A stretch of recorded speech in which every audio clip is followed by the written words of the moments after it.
Sebelum menjadi orang nomor satu di kota Makassar, Muhammad Ramdan Pamanto atau yang akrab disapa Dani Pamanto sudah dikenal sebagai salah satu arsitek kenamaan di Indonesia. Melalui PT Dan Bintang Gelar Rencana, sebuah perusahaan konsultan pembangunan kota, Dani mampu menghasilkan beragam karya ikonik, utamanya di kota Makassar. Sebut saja revitalisasi lapangan Karebosi, lengkap dengan mal di bawah tanahnya. Anjungan Pantai Losari, Masjid Amirul Mukminin atau Masjid Terapung, Pantai Akarena, serta masih ada sekitar 600-an Grand Design yang tersebar di sejumlah daerah di Indonesia.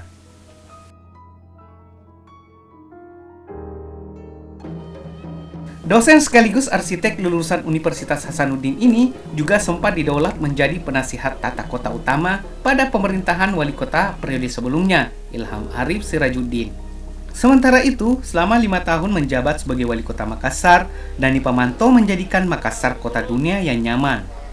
Hal tersebut dilaporkan Dani dalam pidato rapat paripurna penyampaian laporan keterangan pertanggungjawaban LKPJ tahun anggaran 2018 dan LKPJ akhir masa jabatannya masa periode 2014 hingga 2019 lalu.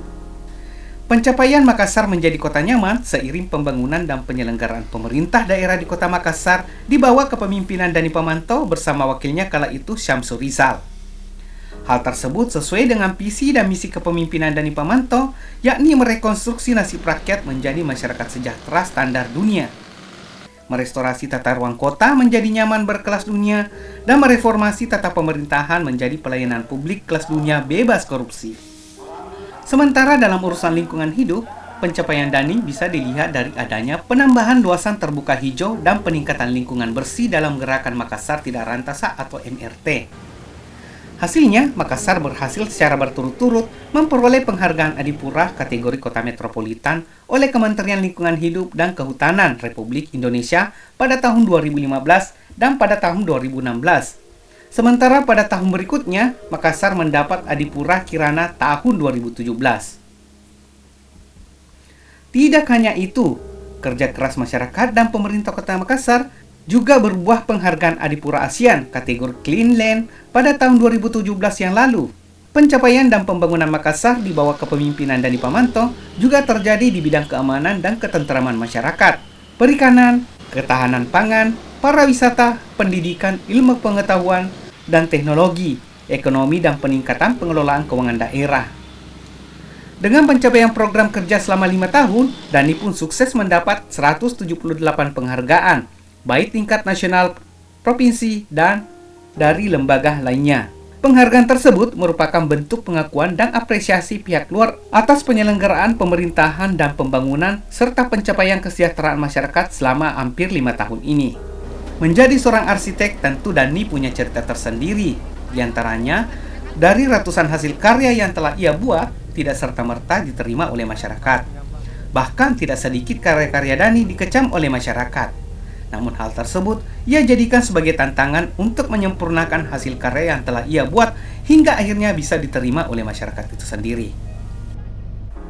Jadi saya kira sebagai seorang arsitek yang notabene adalah perencana atau perancang, tentunya kadang-kadang apa yang kita rancang itu tidak serta-merta diterima oleh masyarakat. Bahkan jangankan diterima, dikecam, bahkan dibully lah ya. Seperti Makassar Recover ini, padahal baik untuk mereka. Nah, posisi-posisi ini juga menjadi bahagian yang menjadi tantangan bagi kami untuk menyempurnakan segala hal yang menyangkut rancangan-rancangan ide kami. Memang sekarang kami tidak merancang banyak bangunan, tapi merancang banyak sistem. Nah, sehingga rancangan-rancangan sistem seperti inilah yang kami geluti sebagai arsitek dan banyak diterima rakyat, tapi banyak pula juga yang belum bisa menerima, sehingga ini menjadi tantangan yang menarik bagi tahap periode kedua kami menjabat. Sementara itu, puncak penghargaan yang sukses diraih Dani Pamanto ialah Prasamnya Purnakarya Nugraha yang didapatnya pada saat menjabat wali kota Makassar pada periode pertamanya. Prasamnya Purnakarya Nugraha adalah tanda kehormatan yang diberikan kepada sebuah institusi pemerintah atau organisasi yang menunjukkan karya tertinggi pembangunan untuk kesejahteraan masyarakat.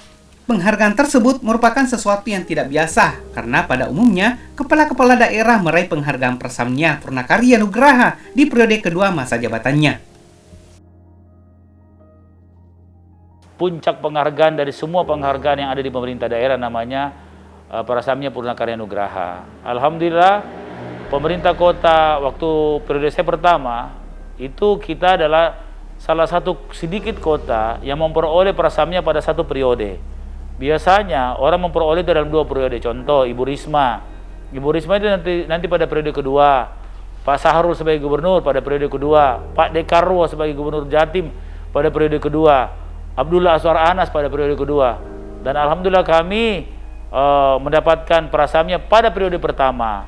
Dan yang lebih menarik lagi karena kami pada posisi nomor 1, nomor 2, dan nomor 1. Biasanya orang yang penting masuk 10 besar. Tapi kami mendapatkan prasamnya pada kualitas yang terbaik karena kami bisa mempertahankan dalam 2 besar dalam 3 tahun berturut-turut.